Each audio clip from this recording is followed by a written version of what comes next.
Liung Kendaga Sangih. Jadi rumah sakit ini berada di ketinggian yang sangat menggelikan.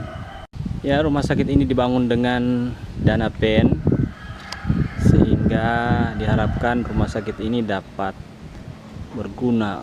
Jadi rumah sakit Liung Kendaga yang baru ini berada di ketinggian sekitar 100 meter di atas permukaan laut.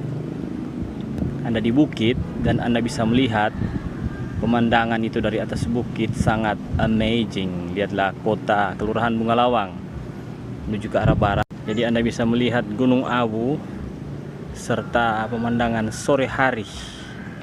Jadi ini di Kota Tahuna ya guys, Kabupaten Kepulauan Sangihe. Dan kita lihat tempat parkirnya juga luas. Ini ada jalan melingkar.